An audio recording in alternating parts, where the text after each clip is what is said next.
fund a self-directed IRA. Hey everyone, Adam Bergman here, tax attorney, founder of IRA Financial. Today's Adam talks how you can actually fund and start a self-directed IRA. So wanted to do this podcast because I get this question a lot. I meet a lot of people, not that I'm the most social guy in the world, but I like to go out, meet people, friends, friends of friends, just talk to a lot of people through writing books, through speaking at different conferences on self-directed retirement accounts. And one of the questions I always get is, okay, this sounds pretty cool.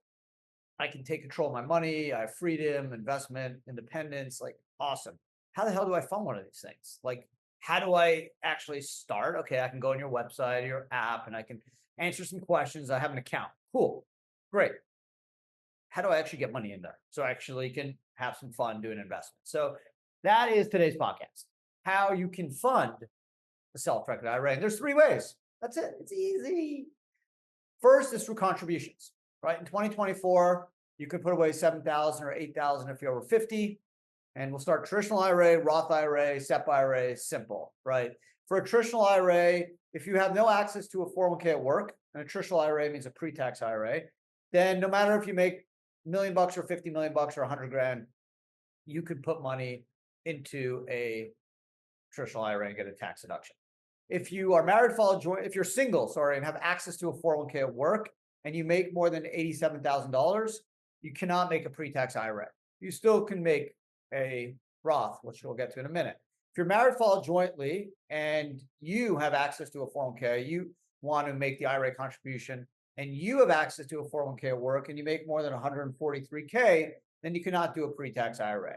If you're married, filed jointly, and your spouse has access to a 401k at work, but you want to make the contribution, if you make more than 240, married, filed jointly, you cannot do a pre-tax IRA contribution. Okay. Roth IRA. If you're single, make more than 161k, you cannot do a Roth.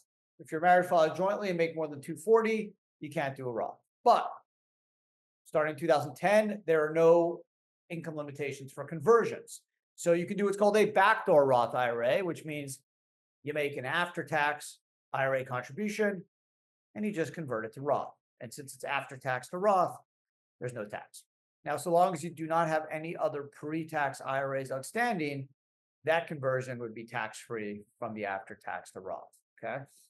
So that's the Roth. Basically, anyone could do Roth IRA contributions. Even if you make too much to do a pre-tax IRA, you can do a Roth. What's the advantage of a Roth? So long as you're 59 and a half and the Roth's been open at least 5 years, all Roth IRA distributions are tax-free. Yep, no tax and no required minimum distributions when you reach the age of 73. If you pass, goes to your surviving spouse, tax-free. He or she can then use the money tax-free so long as they're over 59 and a half. If the surviving spouse passes, then kids or the beneficiaries have 10 years to use those funds tax-free. So really good. Whereas if you had a pre-tax IRA, you can pull the money out anytime you want. But if you do it before the age of 59 and a half, you have to pay income tax. If you do it after the age of 59 and a half, tax, no 10% penalty. If you do it pre-59 and a half, tax and 10% penalty. Now, SEP IRA, if you have a small business, 1, 2 employees, usually SEPs are for businesses with either just a sole owner or usually under 10. You can put away up to 69K. It's a pure profit sharing plan. So 20% if you're a sole proprietor, single member LC of your Met Schedule C. So if you make 100K, the most you can put away is 20K in a SEP IRA. If you have a corporation, a C, S Corp, you can do 25% of your W-2. Not the profits of the business, but the W-2, up to 69K. If you want to set up a simple IRA, which you can, simple IRAs are set up by businesses, not individuals. It's kind of like a poor man's 401k. For 2024, you can do $15,500. And then if you're over 50, you can do a $3,500 catch-up. Okay, so that's kind of the first category and option for funding a self-directed IRA. Contribution. Unfortunately, not enough Americans make contributions to IRA. I saw a stat in 2022, less than 20% of Americans actually made annual IRA contributions. Hopefully and thankfully, more are doing it in a 401k, but unfortunately, not enough Americans have access to a 401k. Close to 45% of Americans do not have access to any 401k. All Americans technically have access to an IRA, right? As long as you have income, And income means earned income. W-2, 1099, you sell a widget, you sell a service. Social Security, disability, passive like capital gains, interest, dividends, royalties, rental income, passive does not count as earned income because it's not subject to Social Security or Medicare. So you just need some earned income. There's no excuse. We all have access to an IRA. It's called an individual retirement account. You can set one up at Schwab, Vanguard, Fidelity, anywhere, even IRA Financial. It's easy, inexpensive, and there's no excuse. So even if you don't have access to a 401k at work, you can still fund a self-directed IRA via contribution. You're not going to be able to buy $1 million home with your $7,000 annual contribution, but at least you start and you can at least buy stocks or mutual funds, ETFs, fixed income, gold, cryptos. Maybe there's other alts you want to do, tax liens, tax deeds. So there are options. Or you can just invest in a private business like a startup. The second way to fund an IRA, and the most common, is through IRA transfers. And a transfer can be direct or indirect. A direct transfer can be done unlimited. It's basically movement of an IRA from one institution to another. Vanguard, Fidelity, Fidelity, Schwab, Schwab IRA Financial, Vanguard, you name it, any institution, okay? Unlimited. You can do it 1,000 times a year, 1,000,000 times a year. It's always tax-free because it's direct. It's institution to institution. A transfer is IRA to IRA. We'll get to a rollover, which basically, here's a peek snapshot, it's just IRA to 401k or defined contribution to IRA. It's just not IRA to IRA. Similar rules. So again, transfers, direct, unlimited, tax-free, custodian to custodian. An indirect, you can only do once every 12 months. And the difference between a direct and indirect is with an indirect, the money goes to the IRA owner first. And then the IRA owner has 60 days to use it for anything they want, but has to return what they took, the cash, and return it to a new IRA. It doesn't have to be the same IRA institution. So for example, I have 100K Vanguard. Once every 12 months, not once every calendar year, once every 12 months, I can take that money out of Vanguard, use it for whatever I want, go on vacation, buy whatever I want, buy myself a present, buy my wife a present, my kids a present, but I have to return it to an IRA custodian, not necessarily Vanguard. I can put it into a new IRA at Schwab or IRA Financial or Merrill Lynch, doesn't matter. Just has to be returned within 60 days. Once every 12 months, you can do it. Even if you have 25 IRAs at 25 institutions, you can only do it once for all your IRAs in the aggregate. You can't do it once for every IRA. That was tested about 10 years ago by a tax attorney and he lost. So it's once for all your IRAs in the aggregate. It's a nice little window to give you some flexibility, some liquidity, but it's only 60 days. If you take cash out, you got to return cash. If you take stocks out, you got to return the same stocks. Okay, so you can't just take cash out, buy a house, and then return the house to your IRA. Unfortunately, that does not work. So again, direct is IRA to IRA. Indirect is IRA person, IRA owner, and then to the IRA custodian. And that can only be done once every 12 months. The direct can be done 1,000,000 times a year. That's transfers. Now, rollovers has very similar rules. Rollovers basically, there's about 600 billion of rollovers a year. And rollovers is you work at an employer, you leave your job, and now you have access to your 401k money, and you roll it over to an IRA. Okay, again, you can have direct or indirect rollovers. For a rollover, you always want to go direct. Why? Because if you go indirect, there potentially will be 20% withholding tax by the employer. They are obligated to do that. Okay, so you don't want to do that. You don't want to lose 20%.